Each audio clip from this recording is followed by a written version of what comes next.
showing you a Spongebob neon nailer tutorial that's got Spongebob, Patrick, and then the little pineapple house under the sea, and then just some of those like Spongebobby flowers and a couple different pieces of coral and under the sea rocks. I am using both June collections from Madam Glam, the just gel polish set and then the neon gel paints, and super exciting news, I will be giving away a set of those neon gel paints, and if you want to see how, go to the end of the video or watch to the end of the video, and I have all of the rules written there. It's easy peasy, don't worry about it. Otherwise, I hope you guys love this design, and don't forget to click subscribe to see all my future videos as well.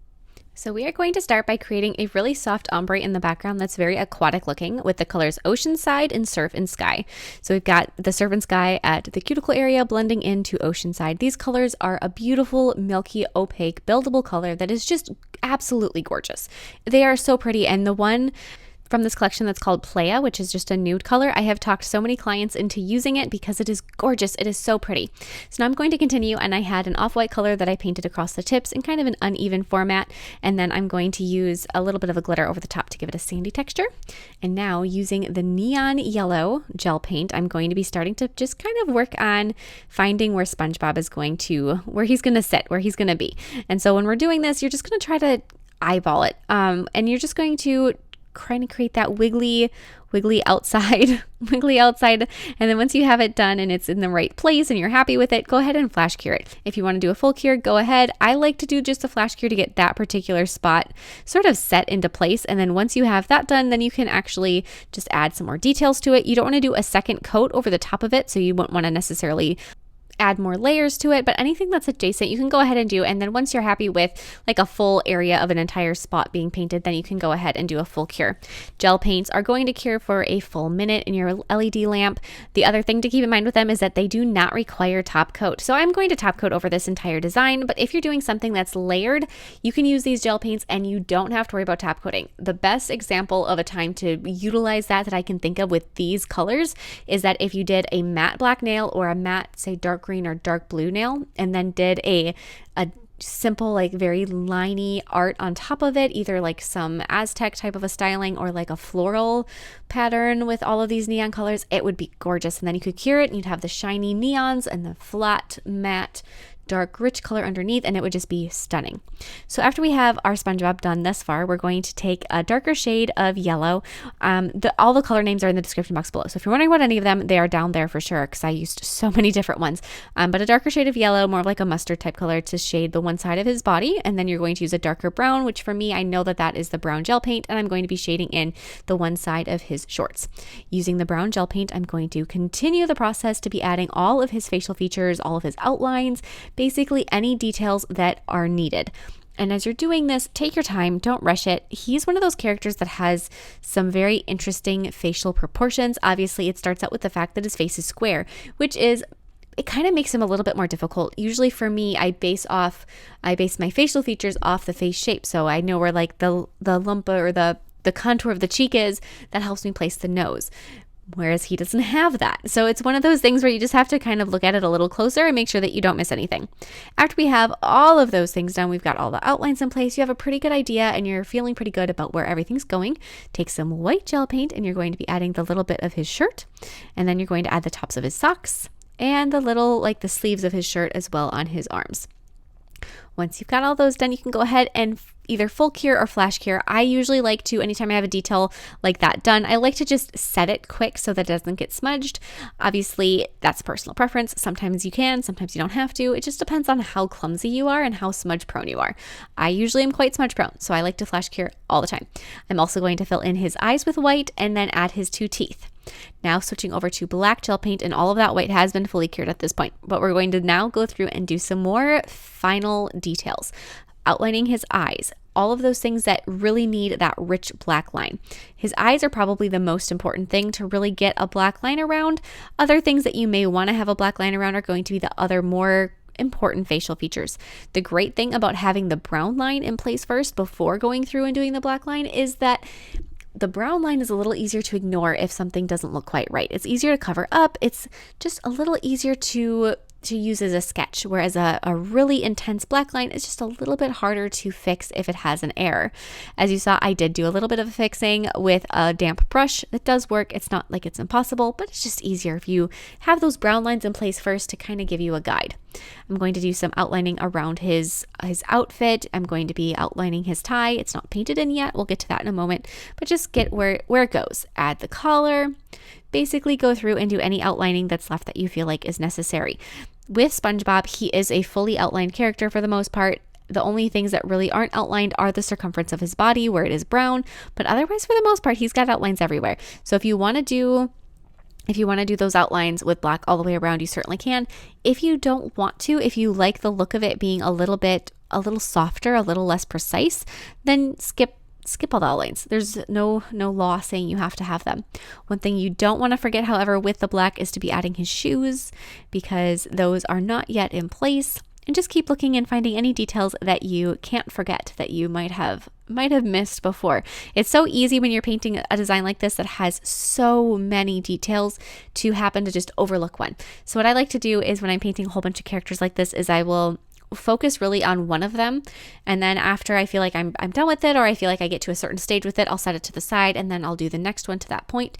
And then if you go back and you look at the first one before it's top coated, before it's all signed and done, you can look at it again just to make sure you don't miss anything. Sometimes just taking that step back for a moment and then coming back to it gives you the better perspective to see if there's anything that needs to be added or adjusted, or a line that wasn't supposed to be there. You can see things a little clearer. So I'm going to be doing all the final details on him, adding blue in his eye, adding the darker red in his mouth, the bright red on his tie. That red is the red gel paint. And then I'm going to mix some of my neon yellow with just the smallest touch of black. And I'm going to be adding the little spongy holes on his body. So when you're mixing this color, just really remember it is the smallest amount of black you can possibly think of is what you need to get this color. Add the tiniest bit more black to add the polka dots to his side that is in the shade. A few little white highlights on his shoes. You're really getting down to the nitty gritty here. There's not a whole lot left to add to him. He's going to need to have his pupils, his tongue, and then anything else you see. But once you're happy with all of those last final little details, there's his tongue, then you can do a couple bubbles in the background, a little bit of a shadow underneath his feet. To do that shadow, I mixed a touch of black gel polish, the perfect black, into some of the No Wipe top coat just to create that like milky black color. Creates a really easy shadow underneath him. Now we're going to start Patrick. So I'm not going to go right in with the hot coral gel paint. I'm going to use that as kind of my shading color and my outline color. So the first one I'm using is a different Madame Glam polish color. Again, all the color names will be in the description box below. And we're just going to start and paint his body shape. So just get a rough idea of it. If anything is wrong and needs to be fixed later, you can always make adjustments to the general shape, but you want to try to get the best idea of it as you can. And then using the vivid green gel paint, I'm going to be adding his shorts. As you're painting on the shorts, first of all, can I just say, can we appreciate the opacity of that green? It is amazing. It is so opaque. It is just, and so creamy. I mean, I can't explain it. These colors, all the Madame Glam gel paints are just the smoothest to paint with. And I know I said this in the video that I did a year ago when I first tried the original line of gel paints. I was awestruck by them. I was just amazed by how creamy they are, how vivid they are, and opaque and smooth and easy to work with. They're so much smoother. They're not as sticky as gel paints I've tried from other companies, and really just apply like a dream. And I haven't tried any before or since that have been quite as pleasant to work with. So I highly recommend them, and I highly recommended them then. And if you haven't tried them yet and you want to, definitely enter this contest or this little competition that I'm doing, this giveaway, because it'd be a great opportunity to try them. And then if you like them, I would definitely go through and pick up the full set. It is an investment, but it is something that is just, if you're going to use them, they last for so long. I use them on my clients every single day. I use them in basically all my videos that I use gel paint in for YouTube, all my designs I do, all the crazy things, all the little experiments that I run, and I still am using the same set that I used a year ago. And the most empty color I have is white, and it's still half full. So they're impressive. They last a long time because they're so pigmented, you don't go through much. So there's my piece on the Madame Glam gel paints. They are the best. So after we have our Patrick has his shorts, we've done the outlines with the hot coral color, just going around adding a little bit of shading with that color as well, a couple little dots here and there on his body. I'm going to use black gel paint to start outlining his facial features. On his shorts, I mixed some of the original green gel paint with the new vivid green, the new neon one, and just to kind of create that slightly darker but still bright color. I'm going to do some black outlining on the rest of his body. If you wanted to try to do some of his outlines first with a secondary color, I would probably choose It's a tough choice. I'd probably go with red, like on his facial features. It would show up against the other background color, but it would still be that subtle contrast. If you don't feel like you need to and you just want to go straight in with black, go for it. I feel like his face is a little easier to outline right off the get-go than SpongeBob's is. He doesn't have the nose or like the big apple cheeks or anything, so it's just a little bit simpler. And if you feel confident enough, go ahead and just skip that part where you go through with the secondary color. Now we're going to be adding some purple flowers across those shorts. Fill in his eyes with white, just like we did for SpongeBob. Very, very similar process for the two characters. One thing I like about creating a set of characters where you're making a whole bunch of them like together as a set is you get to practice a style. Every cartoon made has a different style. There's different artists behind it, and they have a different vibe, a different feeling. And so if you're making one of them, you don't really get a chance to practice that style. Whereas if you're making a set and you get to paint a couple different characters, you get to have more of that experience of trying them out. And for one thing, you'll find out if you like that technique. You'll find out right away if you hate it, or you'll find out that, oh, this is fun, I enjoy this. You'll also find out if it's something that you need to practice more or something that you feel pretty confident in. So it's a good thing if you do more than one at a time. I always like to, at least. So now we're going to go on to the thumb, and we're going to be doing our pineapple house that's under the sea. I'm going to begin with a terracotta gel polish color and just kind of paint the base of SpongeBob's house, flash cure that. Once that's been flash cured, then I'm going to go right back to that mix that I did of the green gel paint and the vivid green gel paint. So it's that really bright, beautiful green color. And I'm going to be adding the top of the pineapple leaves. After that has been fully cured, I'm going to switch to brown gel paint, and I'm going to create a crisscross pattern across the pineapple to start that pineapple texture. So after I make the lines going in one direction, I'm going to intersect them at 90-degree angles, going the other way, crisscross, crisscross. Doesn't have to be perfect. I'm going to then outline the house all the way around just to kind of get a nice smooth edge on it. Once that has been done, you're going to want to cure it again. And now using the vivid green, I'm going to be adding some highlights to my pineapple leaves on top of said house. Once that's done, I'm going to take the glow orange, and I'm going to be adding a little highlight to the one side of each pineapple segment on the house. So if you're going to do them, say, on the left side as I am, you're going to do that across all of them. Don't switch it up. Don't do some on the left and some on the right. Make sure you stick it all to the same side so that there is some continuity across the highlights.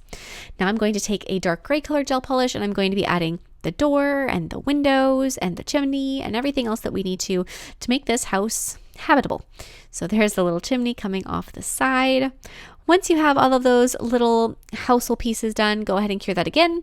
I then mixed some white gel paint into my gray, and I'm going to be adding some highlights and more details to all of those fixtures. After you've got all of those little pieces added onto the house, depending on how much detail you want to give it, you can call it a day and call it done after just this particular step. I mean, it looks good.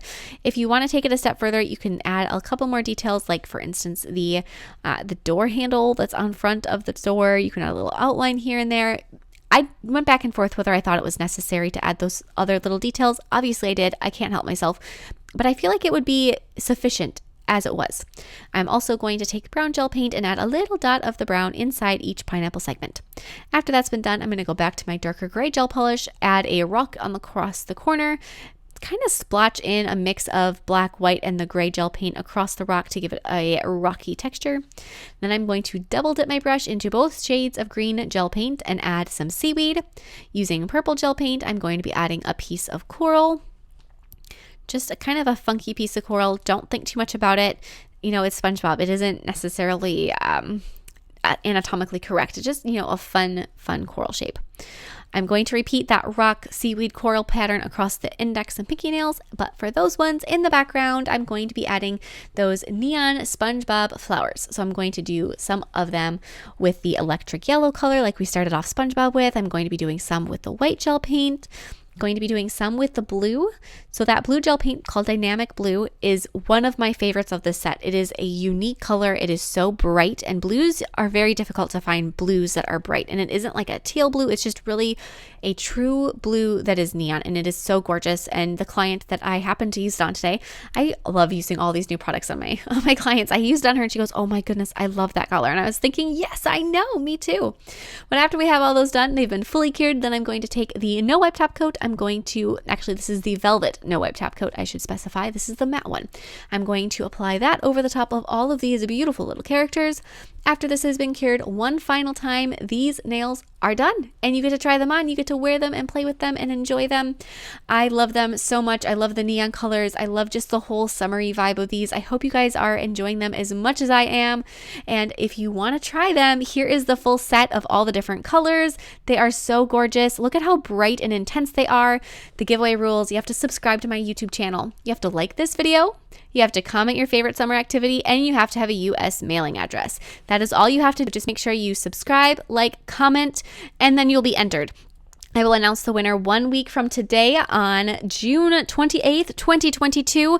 And then after that point, after I announce the winner in that video, then you will have 72 hours to get in contact with me, or I will pick a different winner. So good luck, everyone. I can't wait to hear what you're doing this summer, and I will see you all next time. Bye.